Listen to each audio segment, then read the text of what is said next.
মোহতারাম, আপনি জেনে থাকবেন যে জনাব ফরহাদ মাজহার উনি বিভিন্ন সময় বিভিন্ন মন্তব্য করেন, বক্তব্য দেন। তো উনি রিসেন্টলি একটা মন্তব্য করেছেন যে রাষ্ট্রের কোনো ধর্ম থাকতে পারে না। প্রথমেই আপনার কাছে আমরা সবিনয় জানতে চাইবো যে রাষ্ট্রের কোনো ধর্ম থাকতে পারে না এমন মন্তব্যের ব্যাখ্যা আপনি কি করবেন, কিভাবে আপনি আমাদেরকে বলবেন? 1971 সালের স্বাধীনতার পরবর্তী সময়ে আমরা দেখেছি যে সেই স্বাধীনতার সুফল এগুলো চেতনা ব্যবসায়ীরা তারা দখল করে নিয়েছিল, ছিনতাই করে নিয়েছিল। আমরা অদ্যাবধি পর্যন্ত দেখেছি চেতনা ব্যবসায়ীরা তারা কিন্তু বিভিন্ন চেতনা ব্যবসা করেই তারা খেত।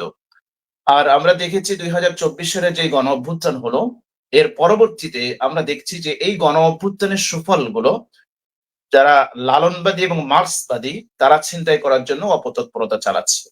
আপনি যে প্রশ্নটা করেছেন এটা তারই একটি ধারাবাহিকতা এবং তার একটি বহিঃপ্রকাশ। আপনি যে প্রশ্নটি করলেন, ফরহাদ মাজহার যেটা বলেছেন বহুল প্রচলিত তার একটা কথা যে রাষ্ট্রের কোনো ভাষা থাকতে পারে না। কেন ভাষা থাকতে পারে না? উনি বলেছে রাষ্ট্র কথা বলে না, কথা বলে হচ্ছে মানুষ। তো আমি ওনাকে প্রশ্ন করতে চাই যে মানুষ ছাড়া কি রাষ্ট্রের অস্তিত্ব কল্পনা করা যায়?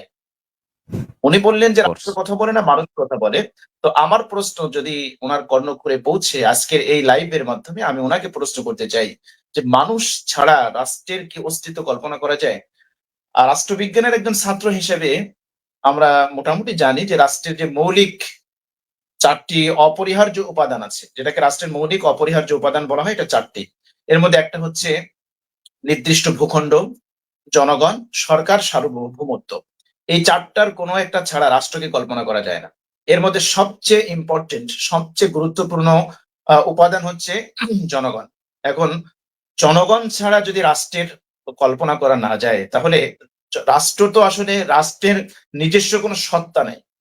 রাষ্ট্র হচ্ছে জি। ওই রাষ্ট্রে বসবাসকারী জনগণের একটা অভিব্যক্তি বা অভিপ্রায় রাষ্ট্রের মাধ্যমে তার প্রকাশ ঘটে।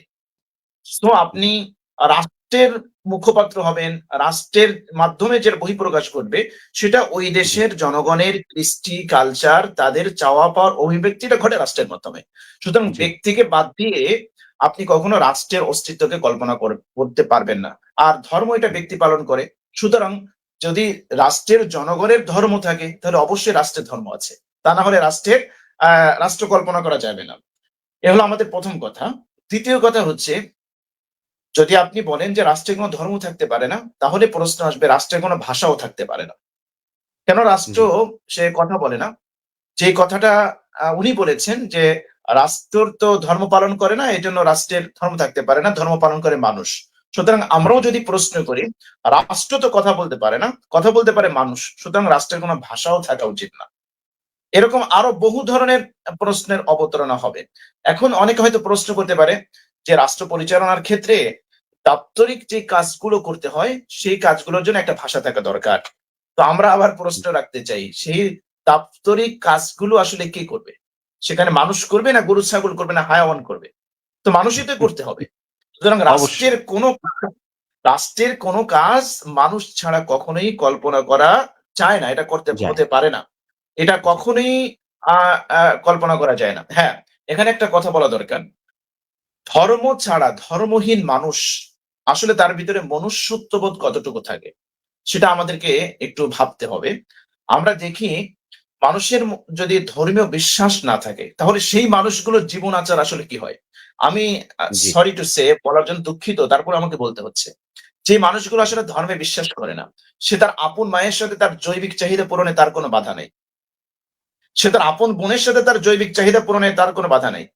যেটা আমরা দেখি যে যারা ধর্ম মানে না বা ধর্মের বাইন্ডিং থেকে যারা বাইরে থাকে, তাহলে বলেন আমরা পশুকে দেখি যে পশু তার জৈবিক চাহিদা নিবারণের জন্য, জৈবিক চাহিদা পূরণের জন্য তার বাছ বিচার করতে হয় না। কে তার মা, কে তাকে জন্ম দিয়েছে। কিন্তু মানুষ হয়ে, আশরাফুল মাখলুকাত হয়ে যদি এই বাছ বিচারগুলো না করে, তাহলে সেই জি। মানুষগুলো তার আসলে মানুষ থাকে না। আমি আরেকটা এক্সাম্পল দেই। আপনিও দেখে থাকতে পারেন যে ২ বছর আগে, ২ বছর বা ৩ বছর আগে লন্ডনে একটা মেয়ে কুকুরকে বিয়ে করেছিল।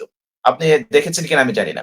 এমনকি সেই কুকুরকে বিয়ে করে সে টক শোতে এসেছিল, যেটা খুব ফলাও করে প্রকাশ হয়েছে। তো তাকে জিজ্ঞেস করা হলো যে, "আপনি একজন মানুষ, মানুষ থাকতে আপনি কেন কুকুরকে বিয়ে করলেন?" তো সে জবাব জি, দিয়েছে যে মানুষ আমাকে ঠকায়, কুকুর আমাকে ঠকায় না, এবং কুকুর আমার ভাষা বোঝে।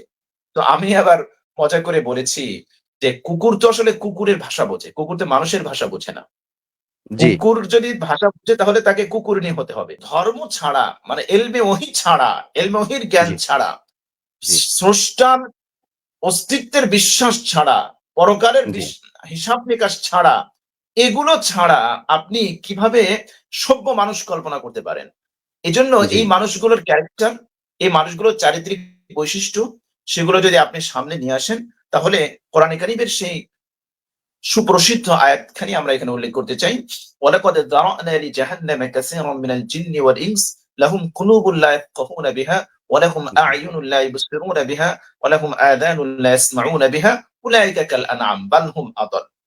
আল্লাহ সুবহানাহু ওয়া তাআলা এই আয়াতে কারিমার মধ্যে জানিয়ে দিচ্ছেন যে আমি বহু নারী পুরুষ সৃষ্টি করেছি যারা জাহান্নামী হবে। তাদের কোয়ালিটি কি, তাদের গুণাবলী কি? তাদের কান আছে, সেই কান দিয়ে তারা সত্য শুনবে না, চোখ আছে শোনে না। চোখ দিয়ে সত্য দেখবে না, তারা তাদের জি, হৃদয় আছে সত্য উপলব্ধি করতে পারবে না। আল্লাহ সুবহানাহু ওয়া তাআলা বলেছেন এই মানুষগুলো চতুষ্পদ জন্তুর মতো, বরং চতুষ্পদ জন্তু থেকে আরো নিকৃষ্ট। তাহলে জি, ধর্মের যদি বিশ্বাস বা বাইন্ডিংস না থাকে, পবিত্র কোরআন বলছে সেই মানুষগুলো চতুষ্পদ জন্তু বা তার চেয়ে নিকৃষ্ট। এখন ফরহাদ জি, মাযহার সাহেবরা তারা যদি কল্পনা করে যে এমন একটা রাষ্ট্র হবে যে রাষ্ট্রগুলোতে মানুষ থাকবে বটে, কিন্তু তার ভিতরে মনুষ্যত্ব থাকবে না, তার ভিতরে জি, মানবীয়তা থাকবে না, তাহলে জি, সেই মানুষগুলো পশুর মতো হয়ে যাবে, কাল হায়াওয়ান কাল আনআম। এরকম যদি হয়ে যায় তাহলে তো সেখানে ধর্মের প্রয়োজন নেই। যদি উনি এরকম একটা রাষ্ট্র কল্পনা করে, যেরকম আপনি সক্রেটিসের অনেক দর্শন ছিল রাষ্ট্র নিয়ে, সেগুলো আসলে কল্পনাই, সেগুলো সম্ভব ছিল। তারপরে অ্যারিস্টটল, প্লেটো, তাদের অনেক দর্শন আছে, রাষ্ট্রীয় দর্শন, রাষ্ট্রবিজ্ঞানের জনক তাদেরকে বলা হয়। তাদের অনেক রাষ্ট্রীয় জি, দর্শন আছে। সেই দর্শনগুলো আসলে কল্পনাই, সেটা সম্ভব, বাস্তবে সম্ভব না। এখন আমাদের ফরহাদ মাজার সাহেব যদি এই ধরনের কোনো কিছু কল্পনা করে থাকে যে আমার কাছে আসলে মানুষ আর হায়াওয়ান, প্রাণী, এদের মধ্যে কোনো পার্থক্য নাই, এবং এই ধরনেরই আমি করতে চাই, তাহলে তার দাবি তার জায়গায় ঠিক আছে। কিন্তু আমরা যারা সভ্য পৃথিবীর মানুষ, যারা সভ্য মানুষ, যারা নিজেদের ভিতরে মনুষ্যত্ব আছে, তারা কখনোই ফরহাদ মাজার সাহেবদের এই থিওরিতে কখনোই তারা বিশ্বাস করতে পারে না। মহতারাম, আপনি চমৎকার বলেছেন, আপনাকে অসংখ্য ধন্যবাদ। কিন্তু আমার এই আপনার আলোচনার মধ্য থেকে একটা প্রশ্ন জাগে যে এই সমস্ত মানুষগুলো তো সাধারণত শিক্ষিত সমাজ, অর্থাৎ জেনারেল শিক্ষিত। আমরা যে দেখি গ্রামগঞ্জে বহু মানুষ এরকম আছে যারা এক কলমও লেখাপড়া করেনি, একটা হরফও চিনে না, অর্থাৎ বাংলা অক্ষরও চিনে না। তো ওই মানুষেরা কিন্তু এইরকম মানে ঔদ্ধত্যপূর্ণ আচরণ করে না বা এরকম উদ্ভট দাবি করে না। সাধারণত আনসোশ্যাল যে মানুষগুলো অশিক্ষিত তারাও এই দাবিটা করে না। কিন্তু এরা যে শিক্ষা দীক্ষা করে, এই শিক্ষা দীক্ষার পরেও যে এইরকম উদ্ভট দাবি করে, তাহলে আপনি কি বলবেন? অর্থাৎ ওনাদের শিক্ষার মধ্যে কি স্রষ্টার কোনো পরিচয় থাকে না? ওনাদের শিক্ষার মধ্যে কি কমন সেন্স থাকে না? ওনাদের শিক্ষার মধ্যে কি স্বাভাবিক যে একটা মানুষের জ্ঞানের যে পরিধি, জ্ঞানের যে একটা মানে চলার যে একটা রাস্তা, এটা কি ওনারা আসলে পায় না? খুবই চমৎকার প্রশ্ন করেছেন। এখানে দুটো বিষয়ে দেখুন, ধর্মীয় বিশ্বাস, ধর্মীয় রীতিনীতি, ধর্মীয় কালচার, এগুলো চর্চার দুইটা জায়গা আছে। একটা হচ্ছে পারিবারিক, আর একটা হচ্ছে শিক্ষা প্রতিষ্ঠান। তো পারিবারিক ভাবে যদি কেউ এই শিক্ষাটা পেয়ে না থাকে, এই শিক্ষা যদি সে গ্রহণ করতে না পারে, তার এখানে একটা গ্যাপ থেকে যায়। দ্বিতীয় হচ্ছে, আপনি জেনে থাকবেন যে ব্রিটিশদের শাসনের পূর্বে আমাদের শিক্ষা ব্যবস্থাটা এরকম ছিল না। আমাদের শিক্ষা ব্যবস্থা সেখানে এককেন্দ্রিক শিক্ষা ব্যবস্থা ছিল, যেখানে ধর্ম এবং সেখানে আধুনিক জাগতিক শিক্ষার একটা চমৎকার একটা কম্বিনেশন ছিল। কিন্তু ব্রিটিশরা এসে শিক্ষা ব্যবস্থাটাকে ডিভাইড করেছে, ভাগ করেছে। একটা শিক্ষা জি, ব্যবস্থা এমন জাগতিক শিক্ষা ঢুকিয়ে দিয়েছে যে যেখানে আপনি দেখবেন যে মাস্টার্স পাস করলেও এমন শিক্ষা কারিকুলাম তারা চালু করেছে যে যেখানে মাস্টার্স কমপ্লিট করলেও সেখানে আল্লাহর পরিচয়, আল্লাহর সিফত, আল্লাহর গুণাবলী, রসুলের পরিচয়, রসুলের কোয়ালিটি, রসুলের সিফত, এগুলো নিয়ে তেমন কোনো আলোচনা সেখানে নাই বললেই চলে।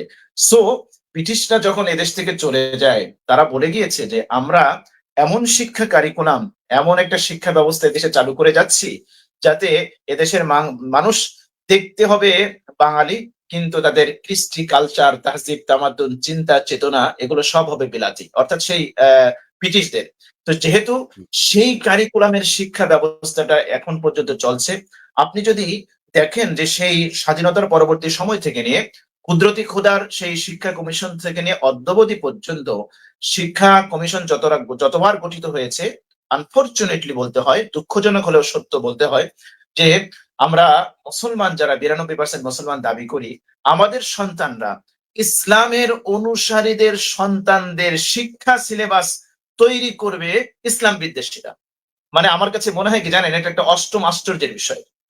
আপনি জি, জি, আমার পয়েন্টটা একটু আপনি চিন্তা করেন, জি, ইসলামের অনুসারীদের সন্তানদের শিক্ষা সিলেবাস, শিক্ষা কারিকুলাম এটা প্রণয়ন করছে কারা? যারা ইসলাম বিদ্বেষী। মানে এটা অষ্টম একটা আশ্চর্যের বিষয় প্রিয় ভাই। তো আপনি যতগুলো শিক্ষা কমিশন অদ্যাবধি পর্যন্ত গঠিত হয়েছে, আমি এখানে আরেকটা কথা বলতে চাই। আহ আমরা অনেকেই বলি যে শিক্ষা জাতির মেরুদণ্ড, এই জায়গার সাথে আমার আপত্তি আছে। আমি বলি যে সুশিক্ষা হচ্ছে জাতির মেরুদণ্ড, কুশিক্ষা কখনো জি, জাতির মেরুদণ্ড হতে পারে না। তার যদি ভুরি জি, ভুরি এক্সাম্পল আমি দেখাতে পারবো, যে কুশিক্ষা, যেই শিক্ষা লাভ করে, যেই শিক্ষা আমাকে দুর্নীতি থেকে বাঁচাতে পারে না, যেই শিক্ষা আমার মধ্যে দেশাত্মবোধ জাগ্রত করে না, যেই শিক্ষা আমাকে দেশ বিক্রি করে দিতে আমাকে কখনো বাধা দেয় না, সেই শিক্ষাকে আপনি কিভাবে সুশিক্ষা বলবেন? বাংলাদেশে এই পর্যন্ত যত টাকা চুরি হয়েছে, বাংলাদেশ থেকে যত অর্থ পাচার হয়েছে, গ্রামের অশিক্ষিত খেটে কাজ করা চাষা, তারপরে ওই গ্রামের দিনমজুর, সেই মানুষগুলো পাচার করে নাই, করেছে কারা? জি, তথাকথিত জি, শিক্ষায় শিক্ষিত যারা, তারা। সুতরাং সব শিক্ষাকে আমি জাতির মেরুদণ্ড আমি বলতে পারবো না। আমাকে অবশ্যই জি, বলতে হবে সুশিক্ষাই হচ্ছে জাতির মেরুদণ্ড। তো আমি যে জায়গাটা টাচ করতে যাচ্ছি, যে যদি আমি তর্কের খাতিরে মেনে নেই শিক্ষাই হচ্ছে জাতির মেরুদণ্ড, তাহলে কুদরতি ক্ষুধার কমিশন থেকে নিয়ে এই পর্যন্ত শিক্ষা সিলেবাসটাকে এমন ভাবে পঙ্গু করা হয়েছে। আপনি জানেন যে একটা মানুষ, তার যদি মেরুদণ্ড যদি তার বারবার অস্ত্রোপচার করা হয়, বারবার যদি ওখানে আঘাত করা হয়, সেই মানুষ কিন্তু দাঁড়াতে পারবে না।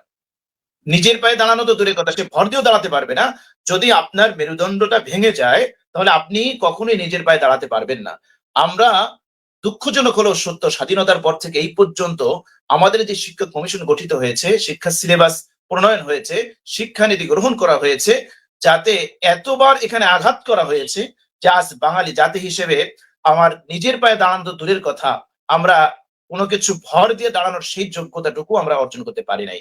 সুতরাং যেই শিক্ষা আপনার নৈতিক শিক্ষা দিবে না, যেই শিক্ষা আপনাকে আলোকিত করবে না, সেই শিক্ষা লাভ করে সেখানে স্রষ্টার অস্তিত্বে বিশ্বাস করা, প্রকৃত ইসলামকে ফলো করা, এটা অনেকটা আকাশ কুসুম কল্পনা।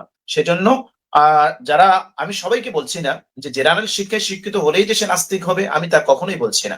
আমি বলছি শুধুমাত্র যারা জেনারেল শিক্ষায় শিক্ষিত হচ্ছে, এর পাশাপাশি যারা পরিবার থেকে ধর্মের সাপোর্টটা পাচ্ছে না, নৈতিক, জি, তার যে জি, মূল্যবোধ, মানবিক যে মূল্যবোধ, ধর্মীয় যে মূল্যবোধ, এগুলো যারা শিক্ষা লাভ করে না, তাদের কাছ থেকে এরকম কথাবার্তা বের হওয়া, এটা আমার কাছে খুব অবাক, আমাকে অন্ততপক্ষে অবাক করে না। কেন করে না? আমি তার কজ গুলো, তার কারণগুলো আমি এতক্ষণ পর্যন্ত আলোচনা করলাম।